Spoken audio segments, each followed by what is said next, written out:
Amém? Glória a Deus. Queridos, quero começar falando coisas muito simples para o seu coração. Às vezes nós olhamos para a nossa situação em toda a caminhada na nossa vida. E nós temos muitas crises. Queridos, e talvez nós olhamos para o sistema global. E nós achamos que a nossa crise é política. A nossa crise é financeira. A nossa crise é porque a Amazônia, uns dizem que está queimando. Outros dizem que não. A nossa crise é por causa... Queridos, a nossa existência em Deus faz com que os filhos e as filhas de Deus olhem para os momentos difíceis da sua vida. Aqueles que são complicados, que a gente talvez ache que não tem saída mais. Aqueles que talvez nós nos encontramos mortos, machucados, feridos, humilhados, ultrajados. Os filhos de Deus olham para esses momentos como uma oportunidade de crescimento, de restauração e de conhecimento profundo de quem é o Pai na nossa vida e o papel do Pai, e quem somos nós como filhos na vida do Pai e o propósito ao qual Ele nos chamou. Amém? Queridos, nós encontramos com muitas famílias que estão com o senso distorcido, estão com algumas visões distorcidas. A mulher sai para trabalhar e o homem fica em casa cuidando dos meninos e lavando vasilha. E aí, a nossa crise é de não entender o propósito do nosso chamamento e saber que nós, como homens e sacerdotes de Deus, fomos chamados com uma função específica e as mulheres foram chamadas por outra função específica. E isso não quer dizer que o homem não pode lavar e não pode passar. Isso não quer dizer que a mulher não possa trabalhar e não possa se profissionalizar e não possa estudar e não possa crescer e não possa ganhar dinheiro. Não. Só que existem determinados papéis, princípios na palavra de Deus que estão sendo quebrados por causa da nossa modernidade, por causa do volume grandioso de informações que nós temos hoje na nossa mão.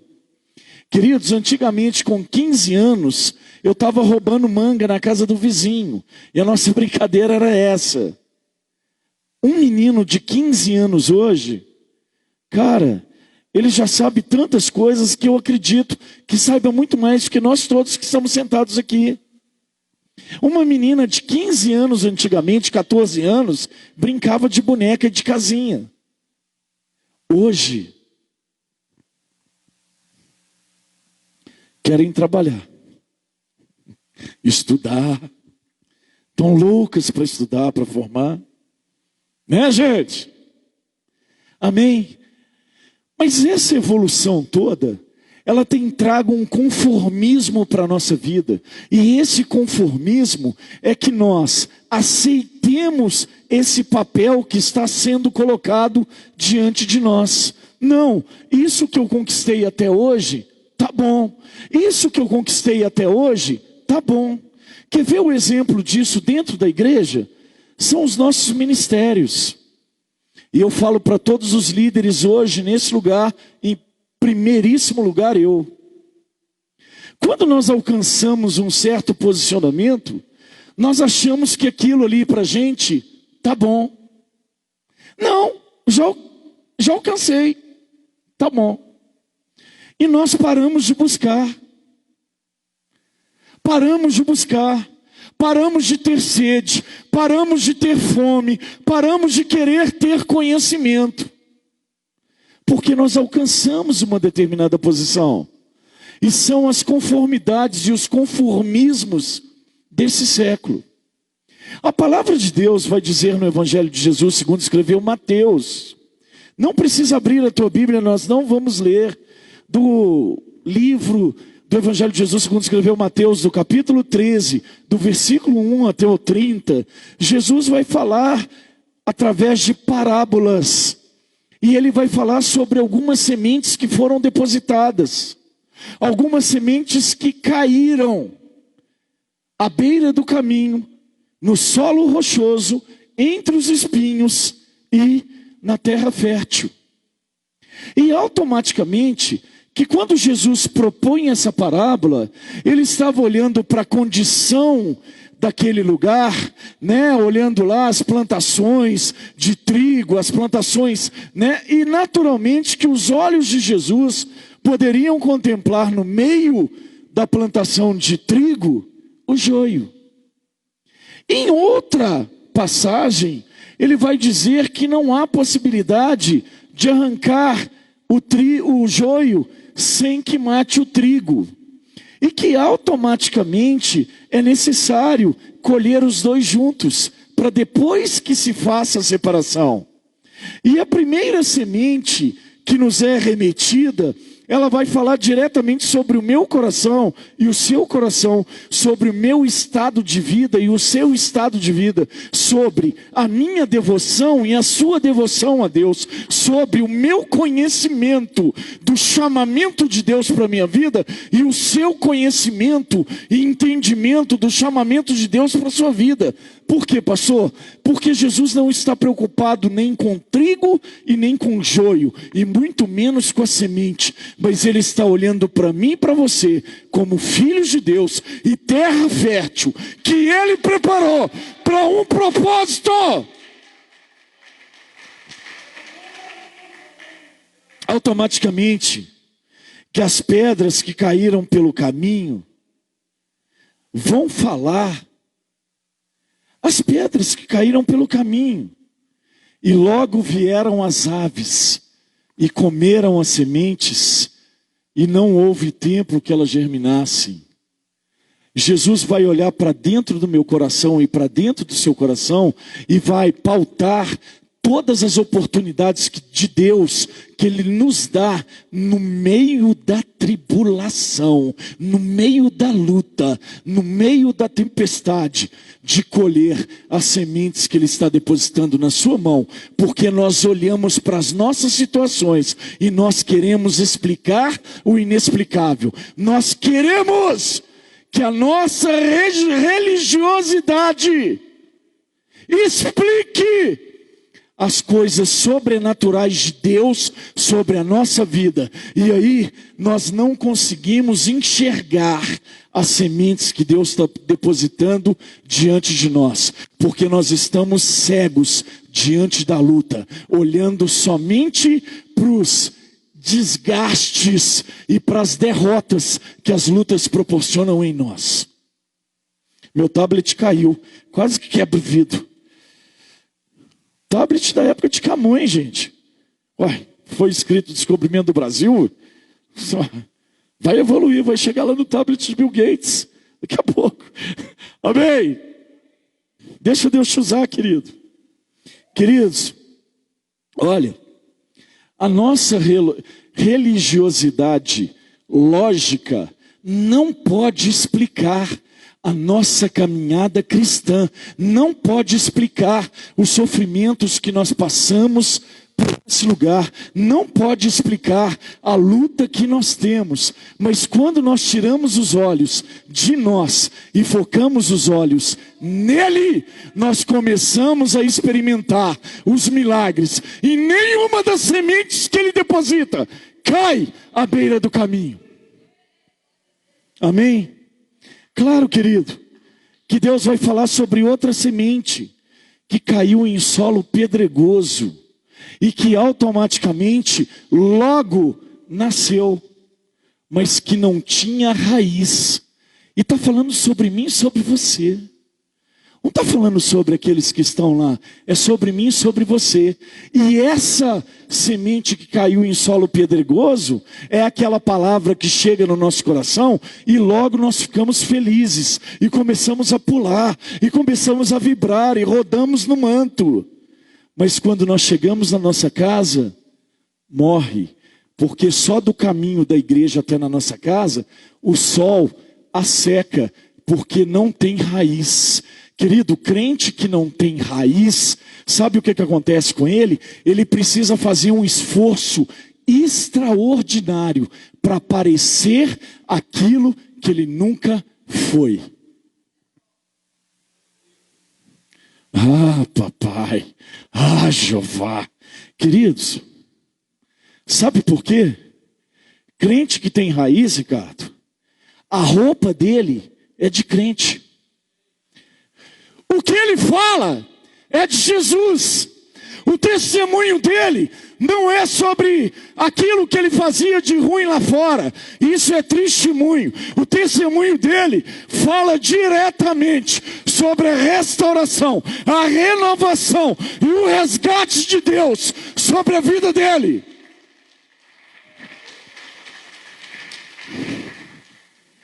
Querido, imagina um pastor, um levita, um líder, ter que chegar no lugar e fazer um esforço extraordinário para que as pessoas que estão naquele lugar vejam que ele é aquilo que está se propondo fazer. Deus não está olhando nem para o meu coração e nem para o seu, segundo aquilo que nós fazemos. Deus não está preocupado com nada daquilo que nós fazemos. Deus está preocupado com aquilo que Ele é em nós. Aquilo que nós somos transformados quando estamos fazendo para Ele.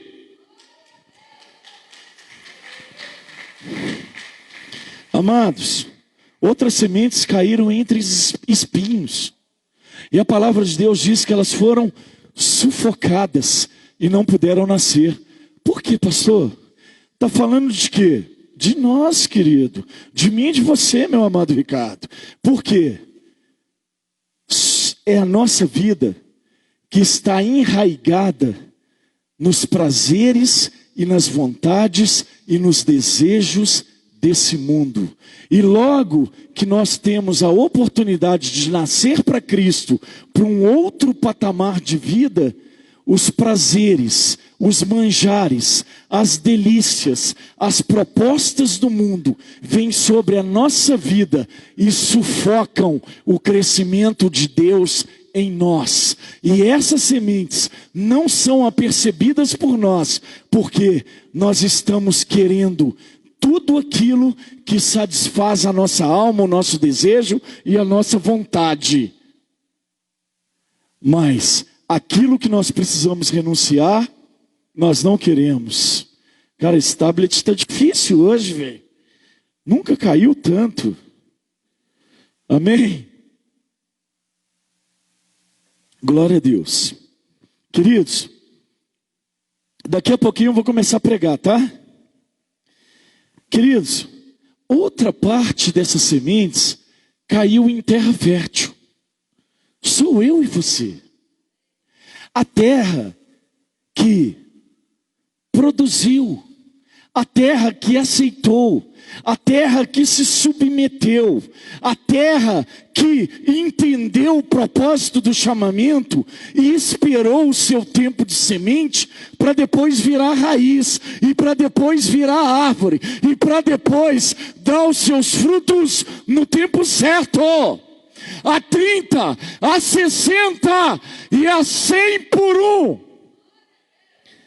Pastor, quais foram os frutos que nasceram na terra fértil? Bondade, longanimidade, temperança, esperança, amor, gozo, alegria, paz, domínio próprio. Por que esses frutos nasceram em nós quando nós esperamos essa semente cair? Porque a árvore, o galho de si só, não pode fazer nada se não estiver diretamente conectado na videira, porque Jesus é a videira verdadeira. Jesus é a seiva que alimenta o galho e que pode produzir a sua flor e que pode produzir os seus frutos. Amém, queridos? Todo mundo aqui comigo? Abre lá comigo em Colossenses 3:1. Vou começar a pregar. Amém? Colossenses capítulo 3, versículo 1. Todo mundo achou a carta de Paulo aos Colossenses? Achou? Efésios, Filipenses, Colossenses, todo mundo achou? Vai lá, querido, acompanha comigo. Portanto, se fostes ressuscitados juntamente com Cristo, buscai as coisas lá do alto, onde Cristo vive, assentado à direita de Deus. Pensai nas coisas lá do alto, não nas que são aqui da terra, porque morrestes e a vossa vida está oculta juntamente com Cristo em Deus. Quando Cristo é a nossa vida, Cristo que é a nossa vida se manifestar, então vós também sereis manifestados com Ele em glória. Amém? O que está dizendo, pastor? Está dizendo, querido, que a sua vida de desejos e prazeres e de vontades, não é sua mais. Ela não existe mais sobre a sua vida. Você não tem domínio mais sobre a sua vida. Mas o Espírito Santo de Deus é que domina a sua vida. Porque essa vida está retida e guardada para que seja manifestada em você a vida dele em vitória, para glorificar o nome dele. Aonde, pastor? No meu trabalho, no meu casamento, no trânsito, na rua, nas conversas que eu tenho, aonde eu navego, em tudo que eu faço, nas pequenas atitudes que mostram, que provam e que determinam o meu caráter cristão, firmado em Cristo e ligado na videira verdadeira, que é Cristo Jesus. Amém? Glória a Deus. Colossenses, volta uma página aí, ou na mesma página, capítulo 2, carta de Paulo aos Colossenses, capítulo 2, versículo 6. Começamos agora a nossa mensagem, querido. Mas eu precisava fazer um alicerce. Meia-noite nós terminamos. O alicerce está pronto. Só faltam as paredes, o telhado, as janelas, as portas, as torneiras, os canos, o piso, o rodapé. Falta pouco. Queridos, o que diz Colossenses 2,6? Ora, como recebestes Cristo Jesus, o Senhor, assim andai nele. Amém? Só isso, pastor? Só.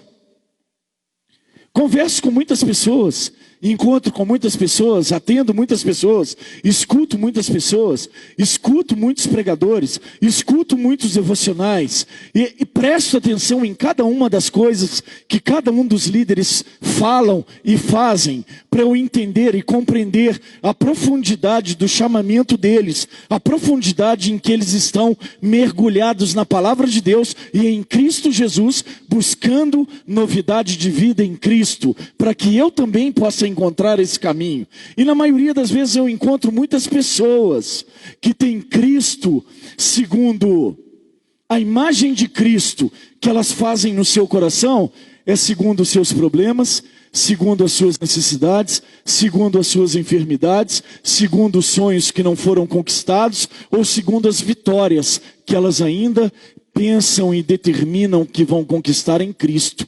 E aí nós, a igreja do Senhor, intitulamos Cristo como aquele que cura, aquele que prospera, aquele que é abençoador, aquele que dá, aquele que faz o milagre, aquele que...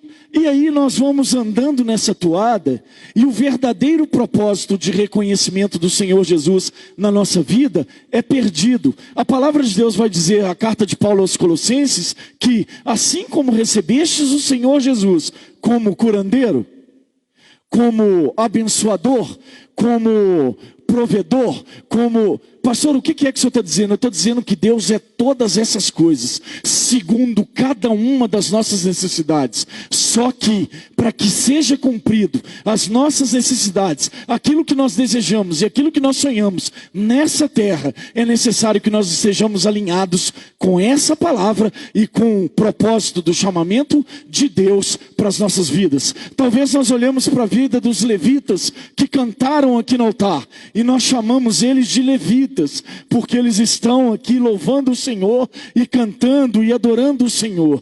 Mas acontece que quando nós olhamos para a própria palavra de Deus, levitas são todos aqueles que cuidam da casa. Qual, pastor? Aqueles que lavam, aqueles que arrumam, aqueles que pintam, aqueles que pregam, aqueles que doam, aqueles que semeiam a boa semente, aqueles que ajudam as outras pessoas, aqueles que amam, aqueles que são líderes, os pregadores, aqueles que cantam, todos que foram chamados na casa do Senhor são levitas e têm um propósito na casa dele. Ninguém de nós estamos aqui por acaso, ninguém.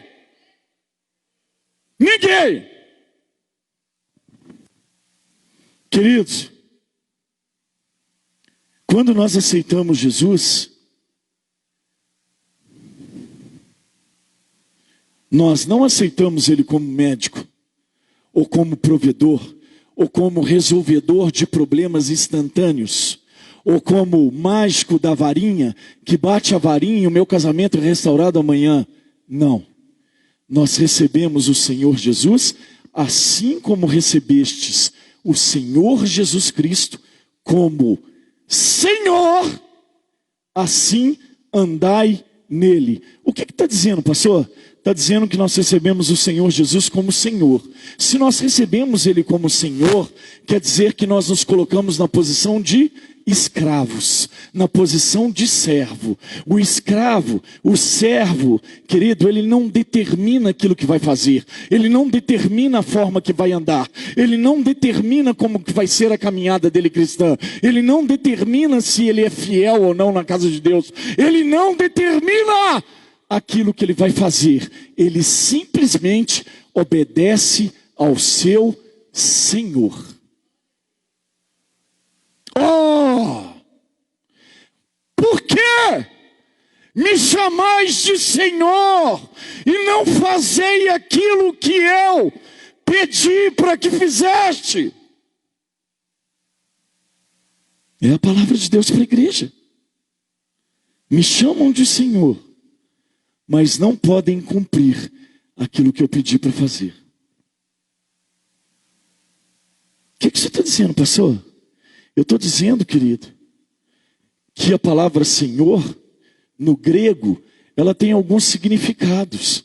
Mas eu não quero falar nada de grego, não tem ninguém da Grécia aqui. Tem só santo de Israel. Eu quero dizer que Senhor quer dizer máxima autoridade sobre a vida daqueles que o reconheceram como Senhor. Eu estou dizendo que Senhor quer dizer dono, aquele que comprou por um alto preço. Eu estou dizendo que Senhor quer dizer, além de máxima autoridade, aquele que determina tudo, aquele que comprou com alto preço na cruz do Calvário, é aquele que é o soberano. Soberano! Quem é o soberano? Não existe ninguém acima, não existe Deus igual, não existe Deus parecido, não existe Deus que possa chegar aos pés. Soberano, soberano.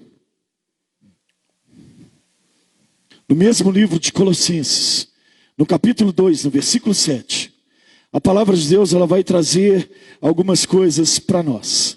O 6 vai dizer: assim, ora, como recebestes Cristo Jesus, o Senhor, assim andai nele.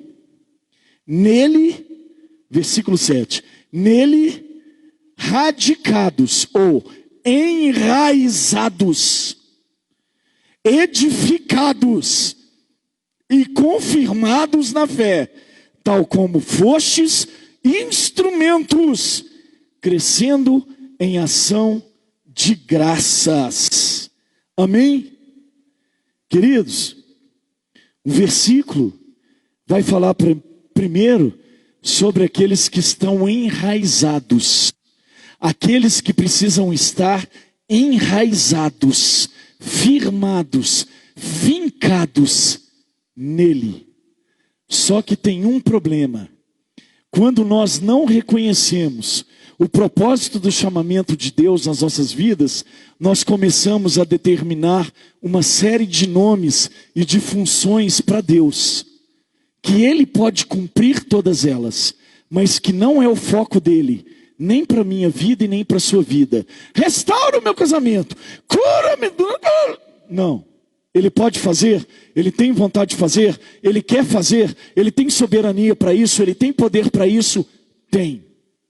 Só que tudo na minha e na sua vida passa por um processo.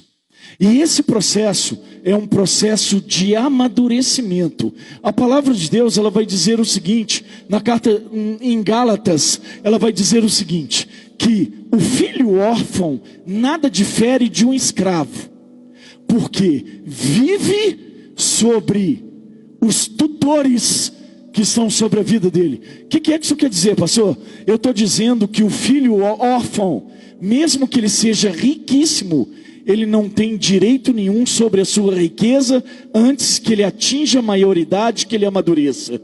E ele vive sobre a ordem dos tutores. Então, Deus só pode derramar na minha vida e na sua vida, querido, quando nós estivermos maduros para o entendimento do propósito dele na minha vida e na sua vida. Não existe possibilidade de Deus nos dar alguma coisa que nós ainda não estejamos preparados para receber. Pastor, o senhor pode embasar isso biblicamente? Posso, querido. Posso. Filho pródigo. Posso, querido. Sansão. Posso, querido. 1 milhão de gente na Bíblia. 1 milhão.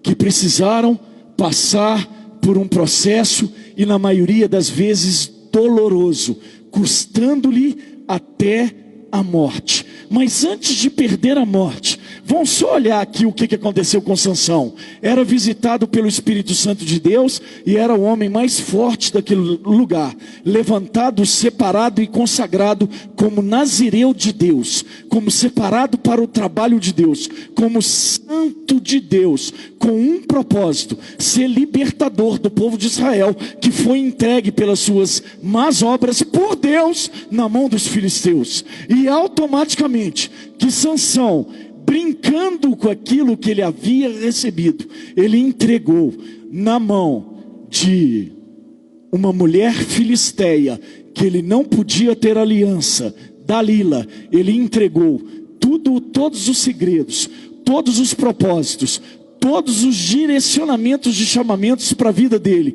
querido, uma chamada para a vida dele, ele entregou na mão de Dalila. O que é que aconteceu com Sansão? Primeiro, ele foi tirado da forma de homem e foi colocado com uma forma de animal. O que você está dizendo, pastor? Isso, colocaram primeiramente um jugo sobre o seu pescoço, um jugo de boi, e como ele era muito forte, ele ficava rodando lá em volta da moinha, e aquele soquete lá, aquele pilão, ia amassando a moinha. Esse trabalho era feito por quem, pastor? Por boi, por animal. Aí, o que é que aconteceu? Sansão perdeu a sua visão, porque furaram os seus olhos, e Sansão foi colocado como um homem que era separado por Deus para ser santo, para ser o palhaço da corte, para fazer palhaçadas, para animar aqueles homens da corte. O que o senhor está dizendo, pastor? Recebeu aquilo de mais precioso de Deus, mas não teve maturidade para se portar diante daquilo que ele tinha recebido. Pastor, por que o senhor está dizendo isso? Podemos olhar a história por outro ângulo? Podemos. Que Deus tinha um propósito firmado na vida de Sansão, que Deus já sabia tudo o que ia acontecer com Sansão, mas na sua misericórdia e graça, o Pai de todas as misericórdias, Sansão se arrepende, olha para Deus e pede para Ele: me visita só mais uma vez, para eu terminar o cumprimento do meu propósito. Aconteceu o quê? Foi visitado pelo Espírito Santo de Deus de novo, pegou as duas colunas daquele palácio, jogou o palácio abaixo. Na sua morte, matou mais filisteus do que toda a sua vida, e cumpriu o propósito de Deus, mas lhe custou aquilo que ele tinha de mais precioso: a sua vida em Cristo, a sua separação em Cristo, o seu nazireado em Cristo, a sua santificação em Cristo. Por quê? Ainda não tinha maturidade na sua vida para conduzir aquilo que Deus tinha preparado para ele. Amém, igreja? Queridos, as lutas e as tempestades na vida cristã, porque nós não temos reconhecido o Senhor Jesus como Senhor soberano, maior autoridade, dono da nossa vida. Nós temos reconhecido Ele como uma série de outras coisas. Está sendo trocada, a nossa visão está sendo embaçada, a nossa visão está sendo tirada. Por quê, pastor? Porque nós olhamos para o Evangelho na nossa vida, e o Evangelho na nossa vida tem se tornado um fardo, uma luta que nós não conseguimos carregar. Ei, deixa eu te falar uma verdade da palavra de Deus: o Evangelho para a minha vida e para a sua vida é refrigério e cura. Não é fardo, não é peso. Queridos, eu não aceito essa mentira de Satanás sobre a minha vida. Eu repreendo. Depois que eu fui para o Evangelho, as coisas pioraram de um... Eu te repreendo, Satanás, com essa mentira do inferno. Sabe por quê? O peso e o fardo nós vivíamos quando ainda não tínhamos sido resgatados por Ele. O refrigério, o Evangelho, para mim e para você, tem que ser refrigério, tem que ser lugar de cura, tem que ser lugar de restauração em Cristo.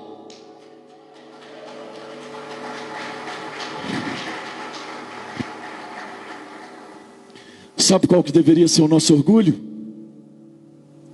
Colocar a Bíblia debaixo do nosso braço, bem grande, com a capa vermelha e com as luzes piscando lá, e entrar no ônibus e dizer para todo mundo: eu sou crente. Sabe o que deveria ser o nosso maior orgulho?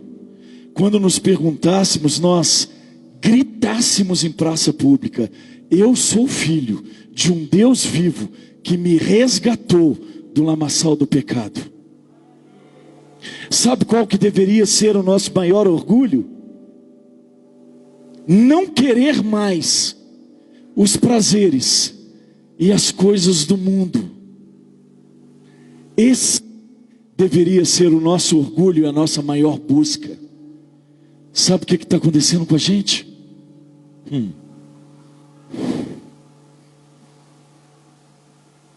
Temos colocado o Evangelho como se fosse um fardo e um peso sobre as nossas costas.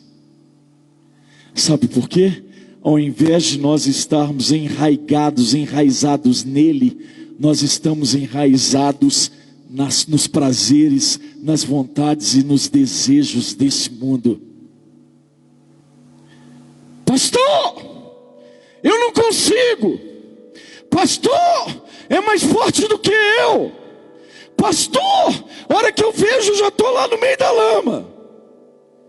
Querido, nós não pecamos porque somos mais fracos, porque não conseguimos.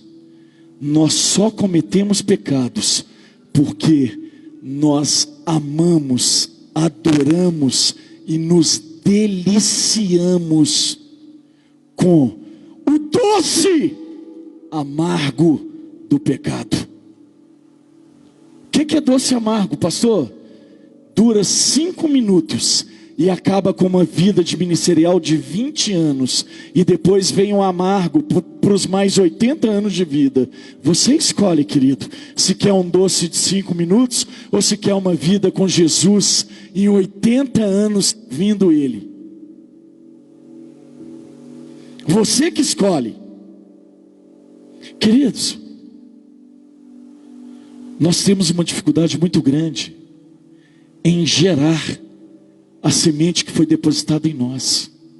Eu queria que você relembrasse para o dia que você aceitou Jesus. E eu posso me lembrar muito facilmente desse dia.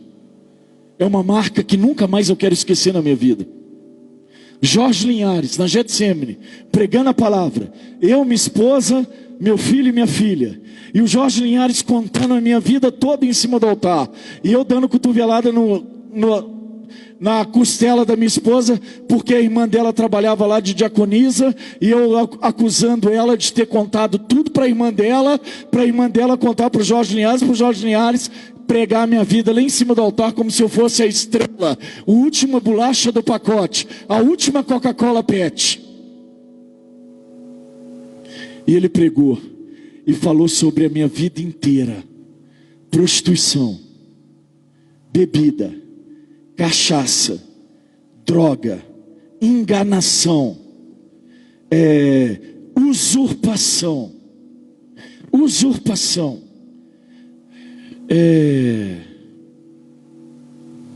traição.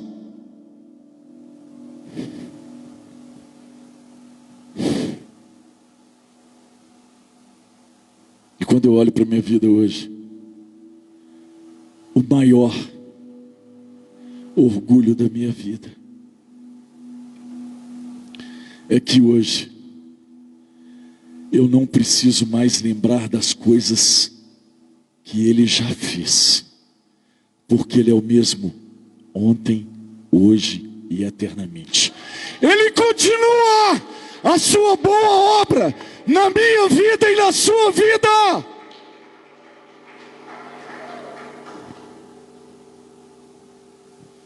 Quando eu olho para a minha vida, eu digo assim: Jesus, hoje eu recebo um visitante nesse lugar, que eu amo tanto, sem conhecer profundamente, mas que é um mistério do Senhor, um pregador da palavra de Deus, homem de Deus, está aqui.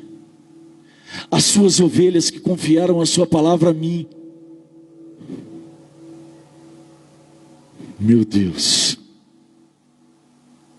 alguém já viu uma goiabeira chorar, sentir dor de parto, porque está nascendo a goiaba? Ai, a goiaba vai sair. Alguém já viu a árvore chorar por causa disso? Não. Por quê, pastor? Porque é uma coisa natural. Por quê, pastor?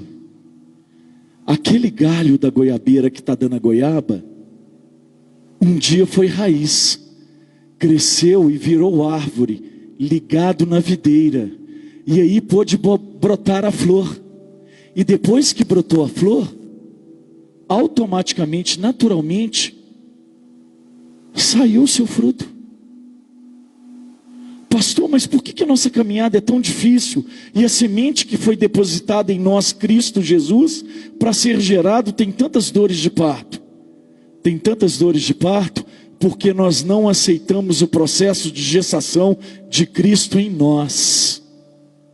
Nós queremos que Cristo seja gerado em nós, ainda cheios daquilo que nós não podemos estar mais cheios, prazeres, desejos e vontades daquele mundo. E aí, quando nós começamos a gerar as coisas de Cristo, nós sofremos muito na nossa vida, porque muitas dores de parto, porque nós estamos cheios, estamos querendo que Jesus encha. Como é que Ele vai encher um lugar que está cheio de mim? Querido, primeiro é necessário esvaziar de mim. Renuncia. Evangelho é renúncia, Evangelho é abrir mão, Evangelho é olhar para a gente e dizer: ei, Deus, cava mais fundo, porque eu quero ser mais cheio do Senhor. Mais cheio do Senhor. Queridos, lembra dos frutos? Paz, longanimidade. Pastor, mas eu sou muito nervoso, eu não consigo ter paz. Pastor, a hora que eu vejo, eu já briguei lá. Pastor, eu tenho um estupim embutido. E aí quando eu não vejo, eu não tenho domínio próprio. E aí quando eu... E o processo? Será que nós estamos aceitando o processo de Deus? Em que consiste o processo de nascimento de Cristo em nós? Olharmos para os nossos defeitos diante do espelho e dizer: Senhor Jesus, eu sei que sou pecador, mas eu me arrependo desse pecado. Me sara, me cura e me transforme. Ainda assim que esse processo me machuque, ainda assim que esse processo arranque de mim lágrimas de sangue, eu quero passar pelo seu processo de restauração.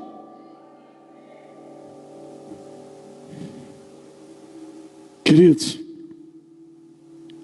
a palavra de Deus vai dizer sobre enraizados e edificados.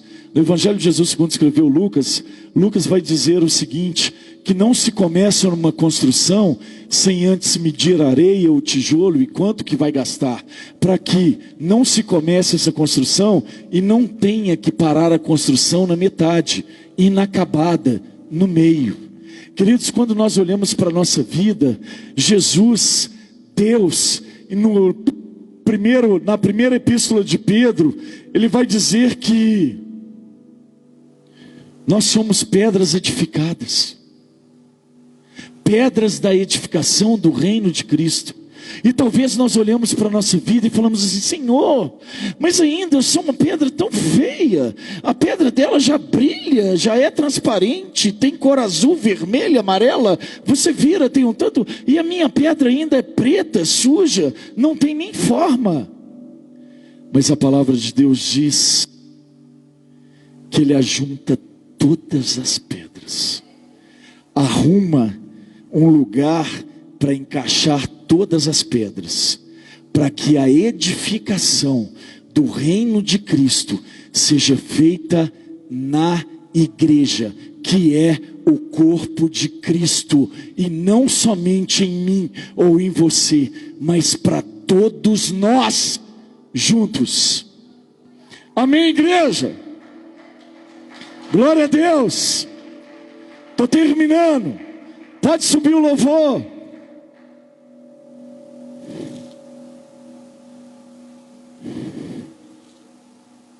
Queridos,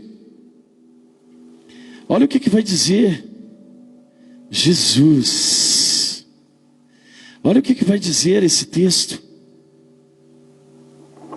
1 Pedro 2,5: também vós mesmos, como pedras que vivem, sois edificados, casa espiritual, para ser de sacerdócios santos, a fim de oferecerdes sacrifícios espirituais e agradáveis a Deus, por intermédio de Jesus Cristo. Pedra angular, pedra de esquina, se levante diante do seu propósito. Entenda e reconheça o Senhor Jesus como soberano, como dono e como Senhor.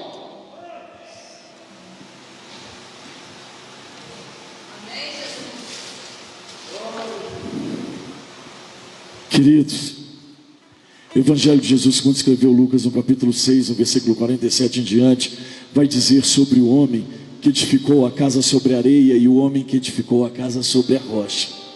O homem que edificou a casa sobre a areia, vieram os ventos, as tempestades e as chuvas, e deram contra aquela casa, e grande foi a sua queda. Mas o homem que edificou a casa sobre a rocha, vieram as mesmas chuvas, as tempestades e os mesmos ventos, e deram contra aquela casa. Não houve abalo nenhum. O que o senhor está falando, pastor? Sobre as nossas construções, sobre os nossos sonhos e sobre os nossos planos em Deus. O principal arquiteto da nossa vida é Ele, queridos. Não existe possibilidade de eu e você, como cristãos, edificar, tomar qualquer decisão na nossa vida, ainda mais se essa decisão envolver a vida de outras pessoas. Queridos, nós precisamos pensar, porque quando ele diz que nós somos pedras edificadas, ele está falando para glorificação do nome de Cristo sobre a face da terra. Ele está falando das pedras que brilham, não só para elas, o brilho delas, mas ele está falando sobre o brilho do nome de Cristo, no cumprimento do chamado e do propósito dessas pedras.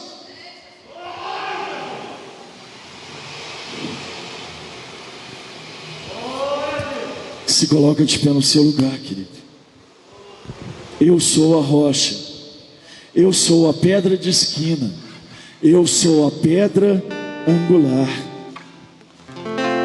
Colossenses 2,6 vai dizer sobre estar enraizado, sobre estar edificado e sobre a confirmação da nossa fé.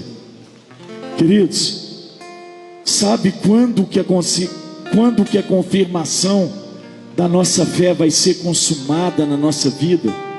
Quando as pessoas olharem para a gente e não enxergar a gente mais. É o peixe dentro d'água, o peixe que engoliu Jonas, pequeno peixe. Pensa nesse peixe, o peixe dentro d'água, e a água dentro do peixe, e o peixe dentro d'água, e a água passa dentro do peixe, e o peixe dentro d'água, e a água dentro do peixe. E aí quando a gente olha, já não sabe mais quem é água e quem é peixe. A nossa busca deveria ser todos os dias parecer mais com Cristo.